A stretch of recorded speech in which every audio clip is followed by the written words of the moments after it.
당신의 가치는 무엇인가요? 한순간의 잘못된 선택이 당신의 소중한 가치를 무너뜨립니다.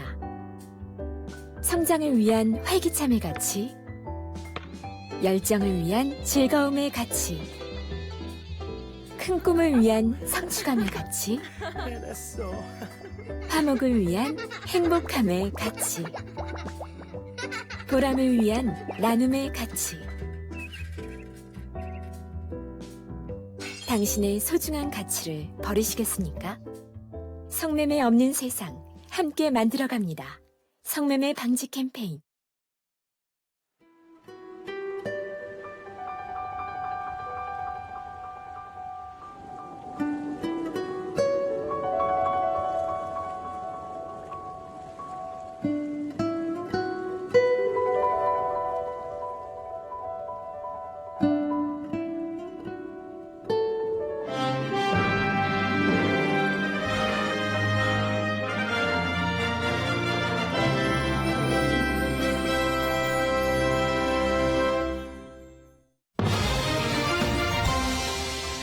프란치스코 교황이 오늘 문재인 대통령을 만난 자리에서 한국 정부의 한반도 평화 프로세스 노력을 강력 지지하며 방북 공식 초청장이 오면 갈 수 있다고 말했습니다. 한국은행이 올해 경제 성장률 전망치를 2.7%로 석 달 만에 또 낮춰잡았습니다. 기업들의 투자 부진과 이에 따른 고용 부진이 성장률 하향 조정의 원인으로 꼽힙니다. 김동연 경제부총리가 최저임금 인상의 긍정 효과가 90%라는 발언에 동의하지 않는다고 말했습니다. 기재부는 문 대통령 발언과 관련이 없다고 해명했지만 논란이 예상됩니다. 전국 택시기사 수만 명이 운행을 멈추고 한자리에 모여 차량 공유 서비스인 카카오 카풀에 반대한다고 외쳤습니다. 차량 공유 서비스의 뚜렷한 방향을 정하지 못한 정부의 대처가 사태를 키웠다는 지적이 나옵니다. 사립유치원 파문이 커지면서 문을 닫겠다는 유치원이 나오자 교육부가 이에 엄중 대처하겠다고 밝혔습니다. 또 다음 주까지 유치원 감사 결과를 실명으로 공개하기로 했습니다.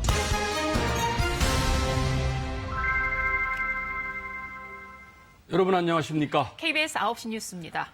프란치스코 교황이 오늘 문재인 대통령을 만나 김정은 위원장이 초청장을 보낸다면 북한에 갈 수 있다고 답변했습니다. 네, 프란치스코 교황이 사실상 방북을 수락하면서 사상 처음으로 교황의 방북이 성사될 것으로 보입니다. 먼저 김지선 기자의 보도입니다. 프란치스코 교황이 문 대통령의 두 손을 꼭 잡고 인사를 건넵니다. 저는 대한민국 대통령으로 방문했지만 또 김옥초라는 재능을 가진 그를 진짜 기대합니다. 약 40분간 진행된 비공개 면담에서 문 대통령은 교황을 평양에 초청한 김정은 위원장의 메시지를 전달했고 프란치스코 교황은 긍정적인 답변을 내놨습니다.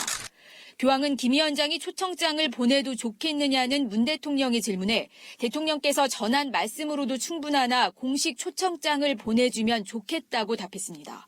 또 초청장이 오면 무조건 응답을 줄 것이고 나는 갈 수 있습니다라고 말했습니다. 교황이 사실상 방북을 수락하면서 사상 첫 교황의 방북이 조만간 성사될 것으로 보입니다. 교황은 또 한반도에서 평화 프로세스를 추진 중인 한국 정부의 노력을 강력히 지지한다고 힘을 실어줬습니다.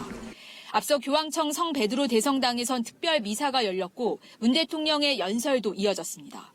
앞서 문 대통령은 우리나라 대통령으로선 처음으로 이곳 교황청에서 한 연설에서 한반도 종전선언과 평화협정 체결은 마지막 냉전 체제를 해체하는 일이 될 것이라며 국제사회의 관심과 지지를 당부했습니다. 가톨릭 신자들의 영적 수도인 교황청에서 빠른 종전선언의 필요성을 다시 강조한 겁니다. 한반도에서는 역사적이며 감격스러운 변화들이 일어나고 있습니다. 우리는 기필코 평화를 이루고 분단을 극복해 낼 것입니다. 교황의 역사적인 첫 방북이 예고됨에 따라 12억 가톨릭 신도의 관심이 이제 한반도로 향하게 되면서 남은 비핵화 협상에도 힘이 실릴 거란 관측이 나옵니다. 로마에서 KBS 뉴스 김지선입니다. 프란치스코 교황이 방북 초청을 사실상 수락함에 따라 한반도 비핵화와 평화 정착 행보의 가속도가 붙게 됐습니다. 국제사회와 카톨릭계가 한반도 비핵화와 평화 정착 과정을 지지함으로써 북한이 정상국가로 탈바꿈하는 중요한 전환점이 될 것으로 기대됩니다. 이어서 김기현 기자입니다.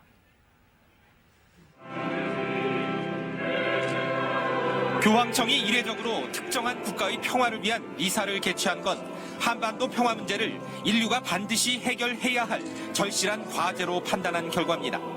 교황청 총리격인 국무원장이 직접 미사를 집전하고 우리말로 메시지를 전달한 것 역시 한반도 평화의 중요성을 강조한 행보로 풀이됩니다.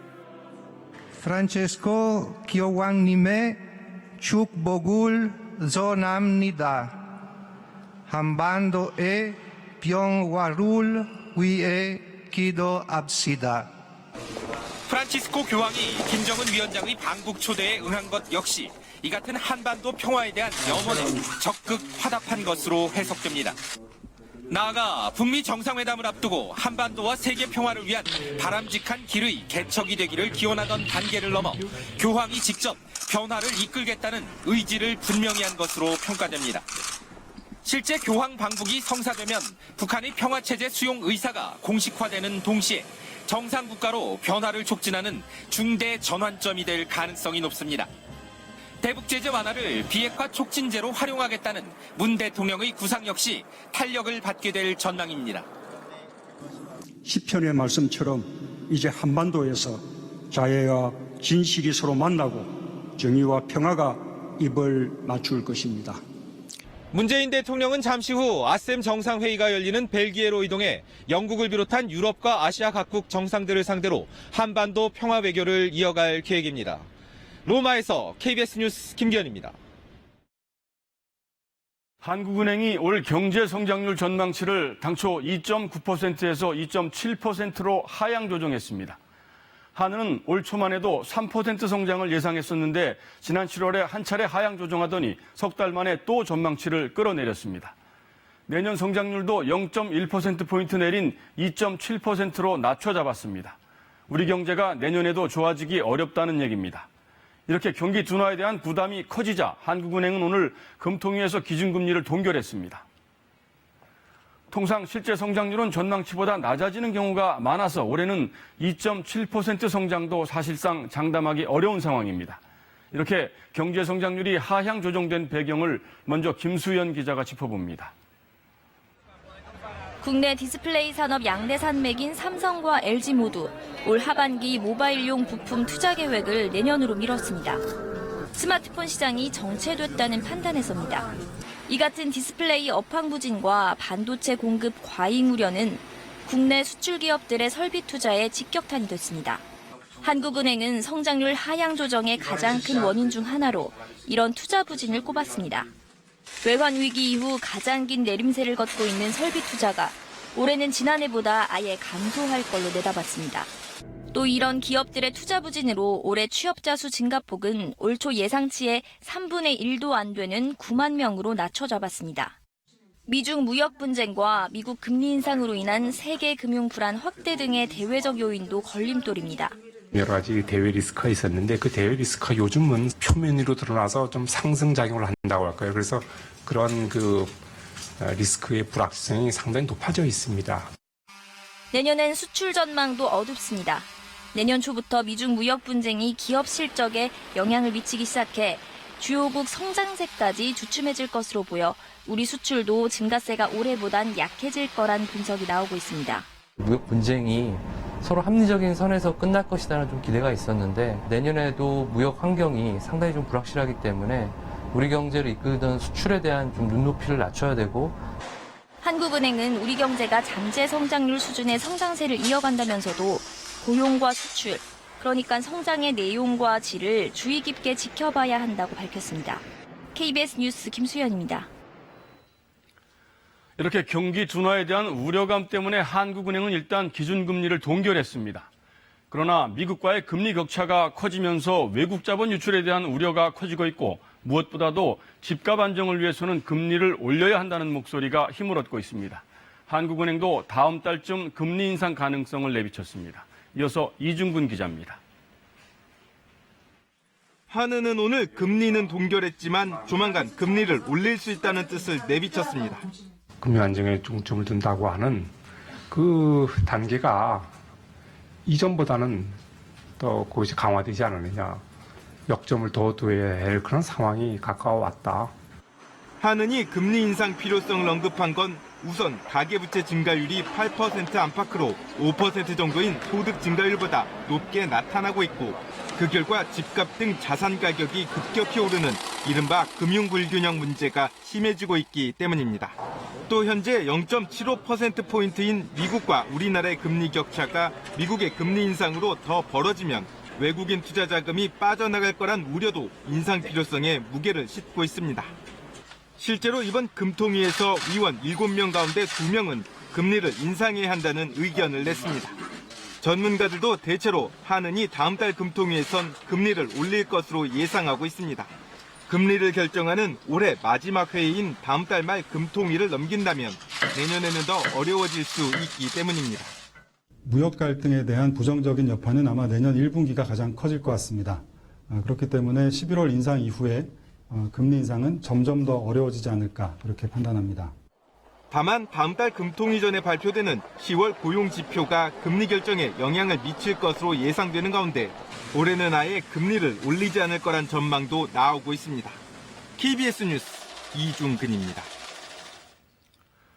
오늘 열린 기획재정부 국정감사는 정부의 소득주도 성장에 대한 성토장이 된 듯한 분위기였습니다. 특히 최저임금 인상의 긍정적 효과가 90%라는 발언에 동의하느냐는 질문 대목에서 김동연 부총리는 동의하지 않는다고 답변해서 논란이 예상됩니다.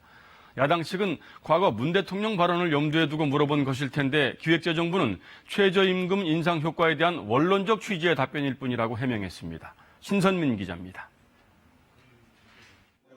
오늘 국감장에서 심재철 자유한국당 의원이 김동연 경제부총리에게 속사포처럼 질문을 쏟아냈습니다. 소득재 분배는 성공했다고 보십니까? 아니면 실패했다고 보십니까? 일자리 참사가 빚어졌다라는 표현에 대해서는 동의하십니까? 북한의 인권은 중요한 문제입니까? 아니면 덜 중요한 문제입니까? 이 가운데 최저임금 인상 효과 90% 발언에 동의하냐는 질문이 나옵니다. 긍정적인 효과가 90%였다라는 발언에 동의하십니까? 동의하지 않습니다. 올해 5월 문재인 대통령의 발언을 염두에 둔 것으로 보입니다. 긍정적인 효과가 90%다. 긍정적 효과에 대해서는 자신 있게 설명을 해야 한다. 이에 대해 기재부는 해당 답변은 대통령 발언과는 관계가 없으며 최저임금 인상 효과에 대한 원론적인 취지였다고 해명했습니다. 하지만 엇박자 모양새는 다른 곳에서도 나타났습니다. 김 부총리는 소득주도 성장 정책에 보완이 필요하다고 했고 수정과 보완에 대해서 필요성을 느낍니까? 보완 필요성을 느낍니다. 최저임금 인상 속도가 빨랐다고 말했습니다. 2년 동안에 그 정도면은 조금 속도가 빨랐다고 생각을 합니다. 국감에선 정부가 공공기관의 단기 일자리 창출을 강요했다는 논란에 대한 공방도 이어졌습니다. 세금으로 용돈 주고 그다음에 통계만 조작하는 이런 일자리 만들지 말아주시기 바랍니다. 숙달된 우리 청년들이 사회로 나아갈 수 있도록 적극적으로 지원해야 될 것 같은데 좀 더 확대해야 되는 거 아니겠습니까? 이에 대해 김 부총리는 고용 상황의 엄중함을 볼 때 정부가 할 수 있는 모든 일을 해야 한다고 밝혔습니다. KBS 뉴스 신선민입니다. 택시기사 수만 명이 오늘은 운행을 중단하고 서울 광화문 광장에 모였습니다. 카카오가 카풀 서비스를 도입하면 택시업계가 다 죽는다며 반대 목소리를 외쳤습니다. 이승철 기자입니다.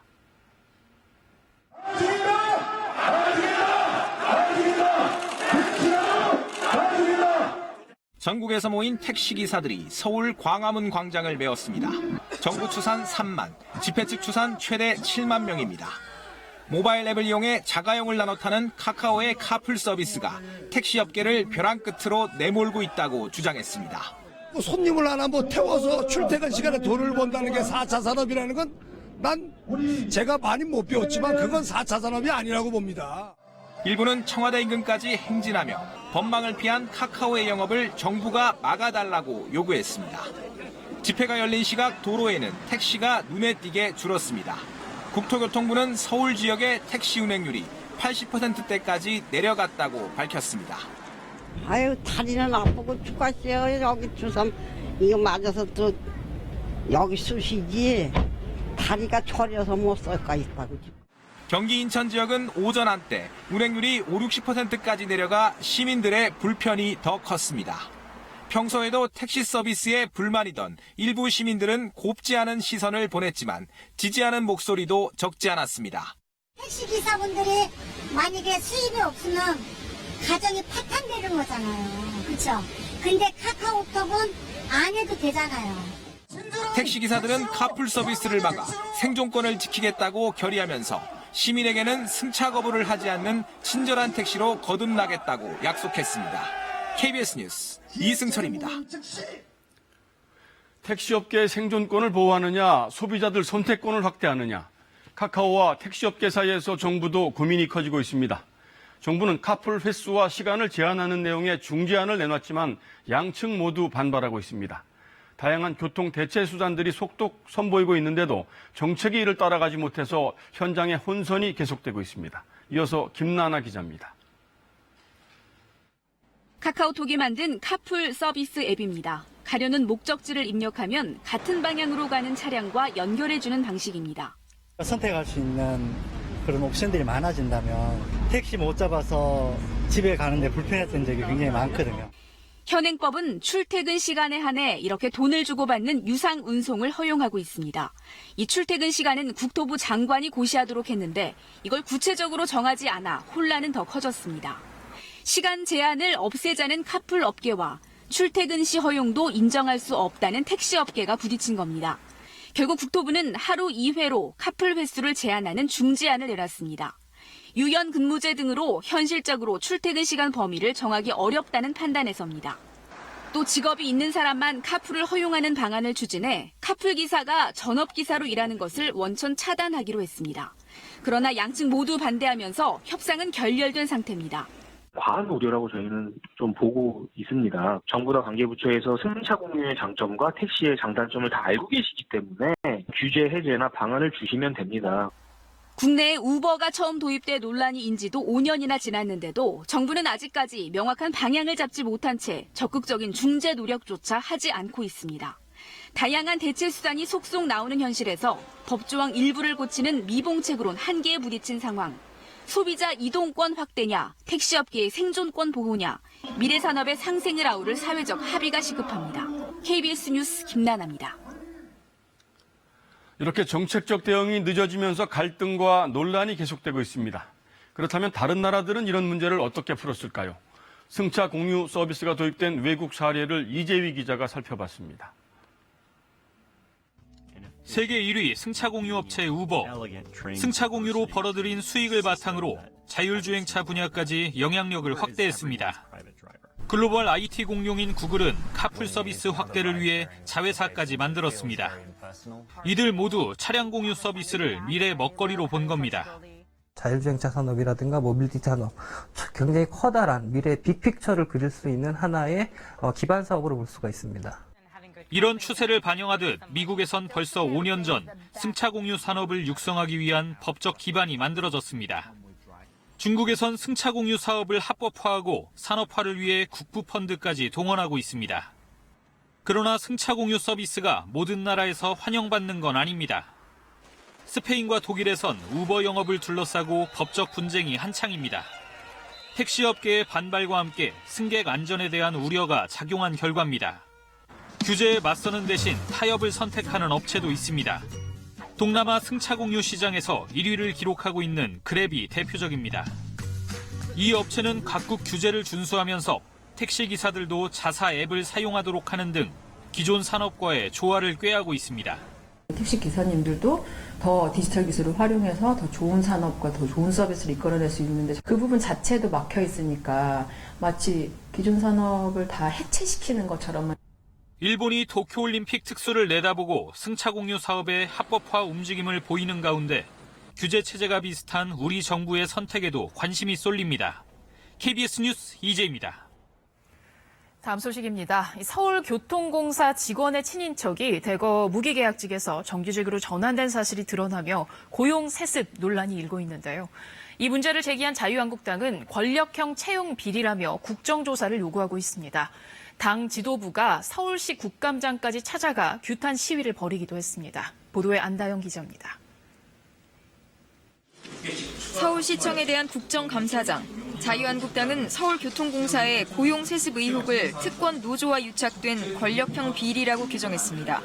노조가 100% 합격을 요구합니다. 그리고 실제 응시한 233명 중에서 218명, 합격률이 93.6%입니다. 서울교통공사는 친인척을 거를 방법이 없다고 밝혔습니다. 블라인드 채용을 저희가 합니다. 그래서 가족관계인 것을 알 수는 없습니다.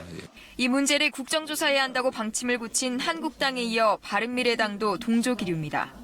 기회가 불평등했다면, 과정이 불공정했다면 이게 고용의 양극화 해소라는 명분에 맞는 일인가요? 반면 민주당은 감사원 감사 결과를 우선 보자는 입장을 강조했고 야당의 책임론 대상이 된 박원순 시장은 감사원 감사를 요청했다고 밝혔습니다. 이런 불공정함이 만약에 있다면 거기에 대해서는 철저히 수사해서 밝히겠다. 제가 이런 뜻입니다. 현 정부의 중점 정책과 관련한 사안이고 민감한 채용 문제라는 판단에 한국당은 이슈화를 벼르고 있습니다. 지도부가 국감장을 찾아 기습 시위를 하기도 했습니다. 문재인 정권 박원순 서울시장이 우리 청년들의 일자리를 빼앗아서 자신들의 측근과 그 가족들의 일자리로 만들어버렸습니다. 이로 인해 국감은 한때 파행됐습니다.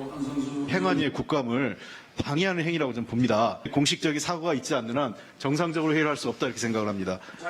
한국당 국토위에서도 한국국토정보공사 비정규직 전환에서 고용 세습 의혹을 제기했습니다.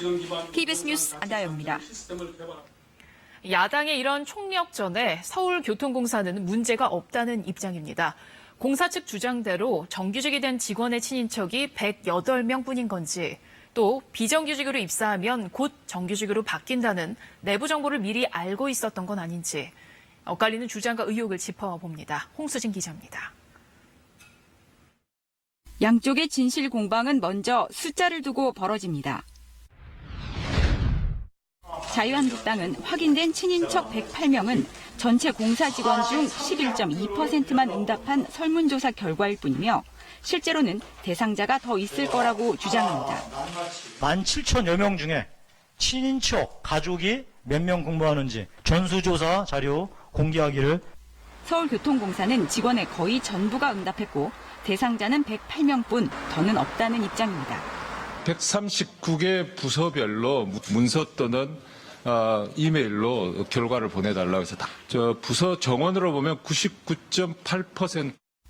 다만 그 외 여러 경로로 입사한 친인척은 전체 직원 17,000명 중 1,900명이라고 밝혔습니다.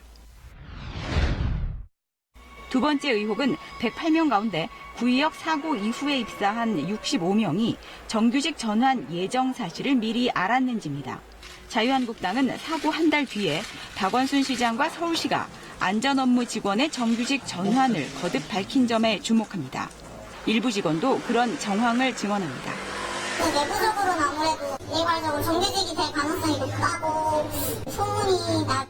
하지만 이들 65명의 채용 시점이 서울시의 정규직화 방침 발표일보다 앞선다는 교통공사의 해명도 설득력이 있습니다. 구의역 사고 이후 들어온 친인척들이 서류와 면접만으로 뽑힌 것도 쟁점입니다. 자유한국당은 면접 채점표 공개를 요구했지만 공사는 거부했습니다. 정규직 전환의 정당한 과정이었는지 실제 특혜와 비리가 있었는지 감사원 감사로 가려질 것으로 보입니다. KBS 뉴스 홍수진입니다. 최근 사립 유치원의 비리가 드러나며 파문이 커지고 있는데요. 적발된 유치원 중에 아예 문을 닫겠다는 곳이 나오고 있습니다. 이에 교육부는 엄중하게 대처하겠다고 밝혔고 또 다음 주까지 유치원 감사 결과를 실명으로 공개하기로 했습니다. 문화부 김수현 기자입니다. 이 사립유치원은 학부모 설명회를 열고 내년 신입 원아를 모집하지 않겠다고 밝혔습니다. 현재 다니고 있는 원아들만 졸업하면 문을 닫겠다는 겁니다. 급식과 회계 문제가 적발된 사실이 공개됐기 때문인데 부모들은 폐원만은 하지 않았으면 좋겠다고 입을 모읍니다. 네, 여기 문 닫게 하고 딴 데 보낼 마음이 전혀 없어요. 그래서 저 같은 엄마들 되게 많고요. 그리고 선생님들이 다들 너무 좋으시고 이처럼 폐원이나 휴원을 검토하고 있는 유치원은 최소 10여 곳. 사립유치원들은 단순한 행정착오까지 비리로 매도돼 비리 집단이라는 오명을 썼다며 억울하다는 입장입니다. 경미한 사안까지도 다 그렇게 실명을 공개를 하는 것이 맞는 건지, 집단 휴업이나 이제 그런 부분은 현재는 전혀 생각하고 있지 않습니다. 교육부는 일방적인 폐원은 묵과하지 않겠다고 경고했습니다. 갑작스런 유치원 폐원이나 집단 휴업 등과 같이 아이들의 교육권을 침해하는 행위는 엄단 조치할 것입니다. 교육부는 또 지난 5년간의 감사 결과를 각 교육청 홈페이지에 모두 실명으로 공개하기로 결정했습니다. 내년 상반기까지 종합감사를 하고 유치원 비리신고센터도 운영하기로 했습니다. 진짜 그렇게 했어야 됐다고 생각하고요. 적극 찬성하고 있습니다. 그 유치원을 판단하는 기준이 될 수 있기 때문에. 국가회계 시스템을 사립유치원에 도입하는 등의 종합대책은 당정 협의를 거쳐 다음 주에 발표할 예정입니다. KBS 뉴스 김수현입니다. 어린이집 총연합회 회장이 국회의원들에게 불법 정치자금을 건넨 혐의로 수사를 받고 있습니다. 연합회에서 후원금을 모아 로비를 벌인 정황이 포착됐는데 어린이집 운영 자격을 강화하는 법안 발의를 막기 위해서였습니다. 보도에 최은진 기자입니다. 2013년 어린이집 총연합회 국공립분과위원회가 임원들에게 보낸 공문입니다. 영유아 보육법 개정안 대처 활동을 위해 국회의원 후원금 모금을 요청합니다. 후원 대상은 당시 보건복지위원회 소속 새누리당 의원 2명과 민주당 의원 3명입니다. 국공립분과위원장 김모 씨는 현재 어린이집 총연합 회장입니다. 보육법인으로 한정하는 위탁법안을 저지하기 위해서 각 지역에 10만 원씩 모금하였던 걸로 알고 있습니다. 당시 이딴 아동학대 사건으로 어린이집의 공공성을 강화하는 쪽으로 법안 개정이 추진되던 때였습니다. 총연합회가 이렇게 모금한 돈은 4,700여만 원. 모금에 참여한 일부 어린이집 원장들은 지난 5월 김 회장을 경찰에 고발했습니다. 법안 로비를 위해 연합회가 나서 후원금을 모금해 정치자금법 조항을 위반했다는 겁니다. 계좌 추적 결과 의혹은 상당 부분 사실로 드러났습니다. 경찰 관계자는 어린이집 총연합회 관련 계좌에서 여러 명의 국회의원 측에 후원금을 보낸 사실이 확인됐다고 밝혔습니다. 청탁금지법 위반 의혹도 수사 대상입니다. KBS가 입수한 어린이집 총연합회 내부 감사 자료. 보건복지위와 예결위 소속 16명의 여야 의원 보좌진에게 20만 원에서 100만 원까지 금품 전달 계획이 정리돼 있습니다. 경찰은 지난해 김 씨가 회장에 당선된 뒤 이 같은 계획을 세웠다는 고발에 따라 실제 전달 여부를 확인할 방침입니다. KBS는 김 회장 측에 이 같은 의혹에 대한 해명을 요청했지만 연락이 닿지 않았습니다. KBS 뉴스 최은진입니다. 최근 부산에서 음주운전 차량에 치여 중태에 빠진 20대 청년 윤창호 씨의 사연이 알려지면서 음주운전에 대한 처벌을 강화해야 한다는 목소리가 높습니다. 국회에서도 윤창호법 제정이 논의되고 있는데 정작 입법기관인 국회의 공무원들은 음주운전이 적발돼도 대부분 경징계를 받은 것으로 KBS 취재 결과 드러났습니다. 보도에 박민철 기자입니다. 강원도 춘천시의 한 아파트 단지 앞 도로입니다. 지난 15일 밤 이곳에서 한 야당 의원 보좌관이 음주운전을 하다 경찰 단속에 걸렸습니다. 아니 그냥 축제장에서 술 한잔 먹고 가다가 걸린 거예요. 그냥 막 몸도 따라 모르겠는데. 지난해 7월에는 여당 소속 의원 보좌관이 술에 취해 차를 몰다 도로 표지판을 들이받았습니다. 해당 보좌관은 차를 두고 현장을 떠났다가 경찰에 입건됐습니다. 이후 국회 차원의 징계위원회가 열렸지만 감봉 1개월 처분에 그쳤습니다. 음주운전을 하다 사고까지 냈지만 경징계로 끝난 겁니다. 남이 기억보다 잘 가족하고 지내고 있죠. 할 말 없으면 잘못했으니까. KBS가 국회에 정보 공개를 청구해 입수한 자료를 분석한 결과 지난 3년 동안 음주운전 등으로 징계를 받은 국회 공무원은 49명인 것으로 확인됐습니다. 이 가운데 98%가 견책 또는 감봉 등 경징계 처분에 그쳤습니다. 중징계를 받은 직원은 단 1명에 불과했습니다. 경찰의 경우엔 음주운전으로 한 번만 적발돼도 최소 정직 처분을 받습니다. 인사혁신처도 공무원의 음주운전을 뿌리 뽑겠다며 3년 전 징계 강화 계획을 발표했지만 국회는 예외였습니다. 이처럼 솜방망이 징계가 이어지는 사이 음주운전 등으로 적발돼 징계를 받는 국회 공무원은 한 해 평균 1000명당 3.6명에 이르렀습니다. 국가 공무원과 비교해보면 3배가량 많습니다. 이른바 윤창호법을 만들겠다는 국회의원들 중에도 음주운전 전과가 있는 현역 의원이 19명이나 됩니다. 국회에서 음주운전에 대해서 지금처럼 이렇게 관대하게 솜방망이식 징계만 반복하고 있다는 건 국민들의 어떤 신뢰를 좀 얻기 어려운 행태라고 생각합니다. 잇따르는 음주운전 사고에 처벌을 강화하자는 요구가 거세지만 정작 법을 만들어야 할 국회는 제19 감싸기에 급급하고 있습니다. KBS 뉴스 박민철입니다. 자, 그럼 사법부는 어떨까요? 음주운전을 하다 사고를 내고 뺑소니를 친 부장판사에 대해 감봉 4개월이 전부였습니다. 성추행 등 다른 비위 행위에 대해서도 내부 징계는 솜방망이 수준이었습니다. 법을 집행하는 기관이니만큼 스스로 더 엄격한 기준을 지키고 있을 거라는 국민들의 기대와는 괴리가 컸습니다. 이어서 정성호 기자입니다. 2016년 11월 3일 밤 경기도 여주 영동고속도로에서 승용차 한 대가 다른 차를 들이받았습니다. 연쇄 충돌로 모두 5명이 다쳤습니다. 가해자는 도주한 뒤였습니다. 경찰에 붙잡힌 뺑소니범은 다름 아닌 부장판사 장모 씨.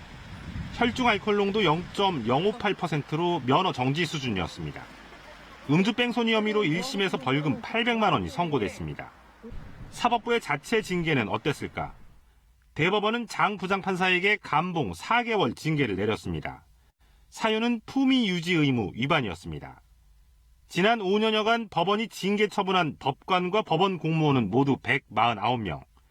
이 가운데 77%가 감봉과 견책, 경고 등 가벼운 징계를 받았습니다.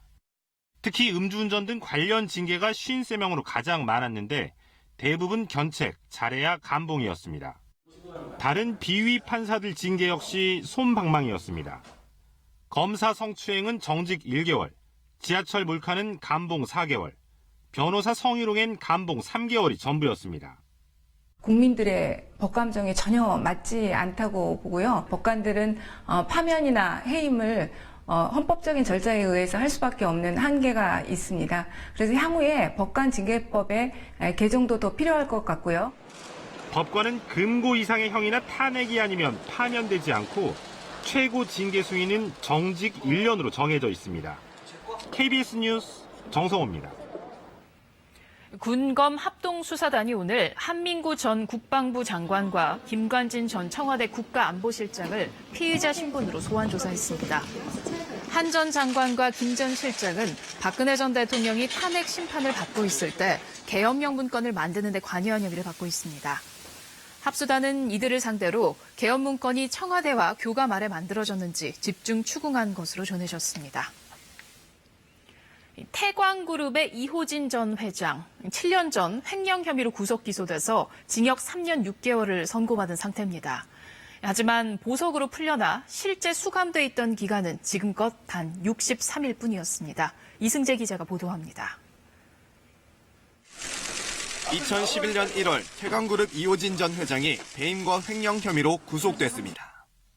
안녕하세요. 1심과 2심에선 징역 4년 6개월 실형, 파기환송심에서도 실형 3년 6개월이 나왔는데 아직도 사건이 대법원에 머물러 있습니다. 이 전 회장이 고용한 변호사만 100명이 넘는데 전직 대법관만 2명이 포함되는 등 이름만 들어도 화려합니다.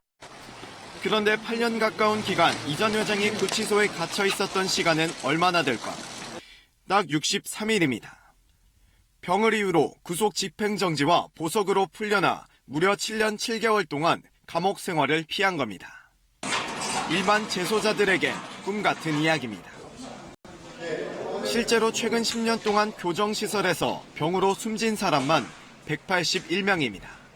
피고인의 방어권을 보장한다는 의미가 있지만 장기화된 보석은 그렇지 않은 다른 피고인과의 형평성 문제가 일어날 수 있습니다.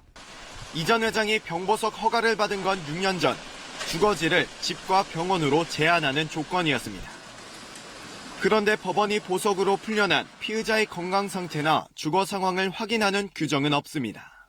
지금 병보석으로 아프시네요. 지금 어디 계세요?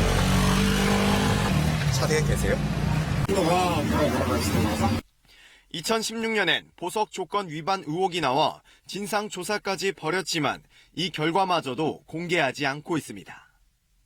재벌이 아직도 우리 사법부를 농락하고 구속제도를 형해화시키는 것입니다. 진행 중인 사건 결정이 당부에 대해서 제가 언급하는 것은 적절하지 않은 것 같습니다. KBS가 취재를 시작한 지 일주일인 어제 대법원은 오늘 25일 최종 선고를 내리겠다고 밝혔습니다. KBS 뉴스 이승재입니다. 가계부채가 계속 늘어나자 정부가 시중은행들에게 대출 규제를 더 엄격히 하도록 요청했습니다. 특히 빚내서 집 사는 관행을 억제하기 위해 DSR, 즉 소득 대비 원리금 상환 비율을 더 엄격하게 관리하도록 지시했습니다. 앞으로는 담보가 있더라도 소득이 없으면 은행 대출 받기가 쉽지 않을 것으로 보입니다. 오규정 기자입니다. 지금까지 대출은 대부분 담보만 충분하면 가능했습니다. 그런데 앞으로는 1년에 갚아야 할 원금과 이자가 연소득의 70%를 넘으면 대출이 힘들어집니다. 원리금을 계산하는 대출에는 주택담보대출은 물론 예금담보대출이나 신용대출 등 모든 대출이 포함됩니다. 다시 말해 연봉 3,500만 원인 사람이라면 대출 전체의 연 원리금 상환액이 이 소득의 70%, 2,450만 원을 넘을 수 없다는 얘기입니다. 예금이나 전세보증금 등 담보로 잡힐 재산이 있더라도 추가 대출을 받기는 힘듭니다. 물론 DSR 비율이 높아도 은행 자율에 따라 대출이 가능하긴 합니다. 그러나 2021년까지 현재 은행 평균 52% 수준인 DSR 비율을 40%로 낮춰야 하는 시중은행으로서는 깐깐해질 수밖에 없습니다. 그래서 소득이 없는 노령층이나 소득을 줄여 신고한 자영업자들, 이미 내 집 마련을 위해 대출 한도를 채운 사람이 급전이 필요하면 다른 방법을 찾아야 합니다. 연금 받으시는 분이 그러니까 돈이 뭐 필요한데 일시적으로 필요한 연금을 내일 통신해야 되고 일시적인 대출 수요에 대해서 그런 것들을 소화할 만한 부족할 수 있다는 얘기죠. 임대사업자의 경우 임대소득 대비 이자 비용인 RTI 비율이 기준에 못 미쳐도 예외적으로 대출을 해주던 관행은 전면 금지됐습니다. 최근 금감원이 주요 은행에 대한 RTI 규제 운영 실태를 점검한 결과 RTI 미달로 거절한 경우가 없는 등 부적절 운영 사례가 다수 발견되었습니다. 다만 임대료 상승을 우려해 주택 1.25배, 비주택 1.5배 기준은 유지하기로 했습니다. KBS 뉴스 오규정입니다. 최근 국제유가가 오르면서 국내 기름값도 크게 올랐습니다. 그래서 정부가 10년 만에 유류세 인하를 추진하고 있죠. 기름값이 주유소마다 천차만별이라서 소비자들은 어리둥절할 때가 많습니다. 기름값이 어떻게 결정되길래 가격 차이가 많이 나는 건지 황정호 기자가 설명해 드립니다. 서울 시내에서 휘발유 가격이 가장 싼 주유소입니다. 1리터에 1,639원입니다. 그리고 가장 비싸다는 주유소를 가봤더니 1리터에 2,371원. 서울에서만 730원 넘게 차이가 납니다. 만약 휘발유 50리터를 주유했다고 하면 가격 차이가 36,000원이 넘습니다. 적은 돈이 아닙니다.